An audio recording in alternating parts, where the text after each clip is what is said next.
నేను చండాలుడా నేను పంచముడా నేను రజకుడను నే కురుసాల నేను వైశ్యుండను నేను శూద్రుడను నేను బ్రాహ్మణ జాతిని క్షత్రియుండను నేను పౌరాణికుండను నేను రాజును జోగి నేను దాతాను తోరు నేను ధర్మిని కర్మి నేనే కీర్తిశాలిని నేను బ్రాహ్మణ జాతిని క్షత్రియుండను నేనే పౌరాణికుండను.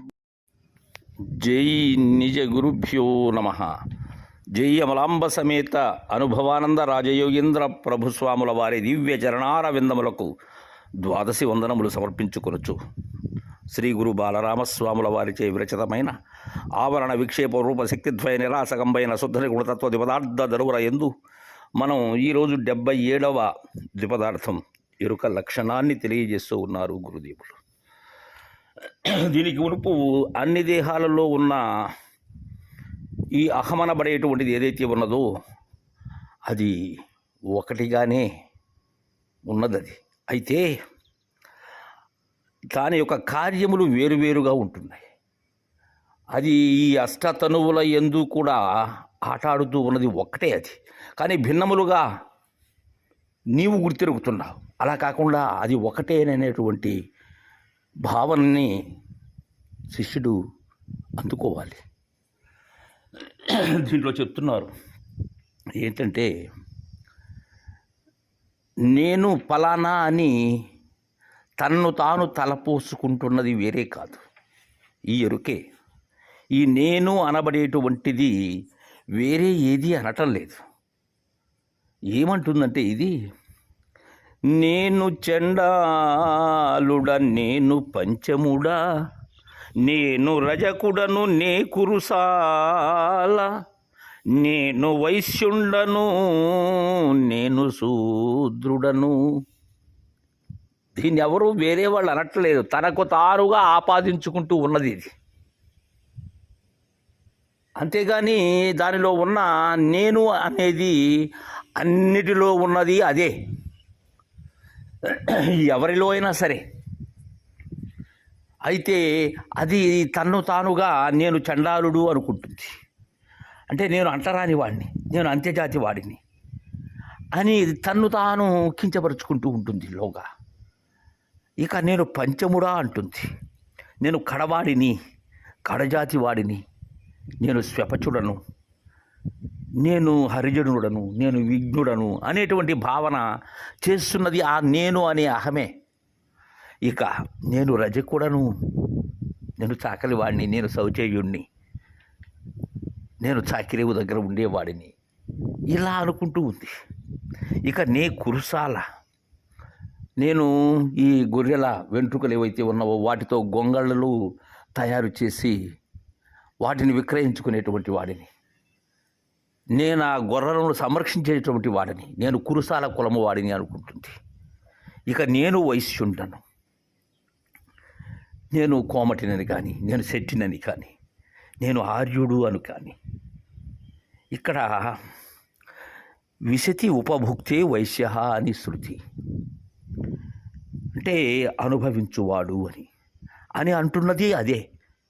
నేను శూద్రుడను అంటున్నది అదే. నేను 4వ జాతి వాడను, చతుర్వర్ణములలో చివరిదైనటువంటి శూద్రుడను, నేను అంత్యజుడను, నేను బ్రాహ్మణుడు కాని వాడను, అబ్రాహ్మణుడును అంటున్నది అదే. ఇక నేను బ్రాహ్మణ జాతిని క్షత్రియుండాను నేను బౌరాణికుండాను, నేను శ్రేష్టమైనటువంటి ఉపనయనాదులు జరిగి జంధ్యాన్ని ధరించి నేను చతుర్వర్ణములలో అగ్రవర్ణములకు చెందినటువంటి వాడను అని తలపోస్తున్నది నేనే. తర్వాత నేను రాజును, అందరినీ సంరక్షింప చేసేటువంటి వాడను,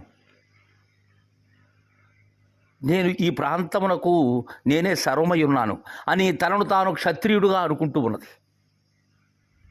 ఇక నేను పౌరాణికుండను, నేను పురాణములు చక్కగా అష్టాదశ పురాణాలు తెలియజేసేటంత ప్రజ్ఞాపాఠములు కలిగినటువంటి వాడని అని తలపోస్తుంది. ఇంకా నేను రాజును. అక్కడ క్షత్రియుడు అనబడేటువంటిది అది కులము, ఇక్కడ రాజు, ఒక రాజ్యానికి అధిపతిగా ఉండబడేటువంటి వాడను నేనే అంటుంది. ఉద్యోగి, నేనే ఉద్యోగిని. ఎవరి మీదైనా అంటే ఎవరి దగ్గరైనా కొలువు చేసేటువంటి వాడను నేనే. నేను దాతను, భూరి విరాళములు ధర్మ కార్యక్రమాలకి ఇచ్చేటువంటి ఆ దాతృత్వ గుణము కలిగినటువంటి వాడను నేనే అంటుంది. చోరుడేను, నేను దొంగని అంటుంది. చోర వృత్తితో చరించేటువంటి వాడను అంటుంది. నేను ధర్మిని, నేను ధర్మాత్ముడను.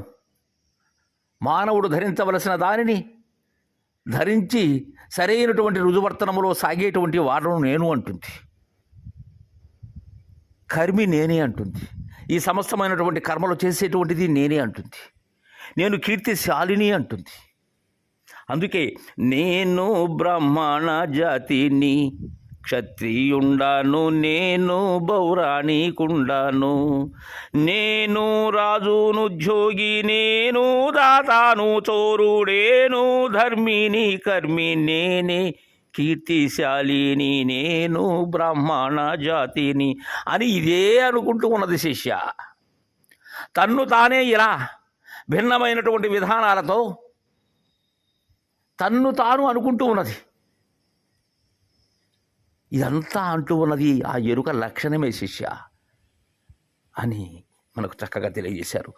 తదుపరి పదార్థాన్ని రేపు ముచ్చటించుకుందాం. జై గురుదేవా.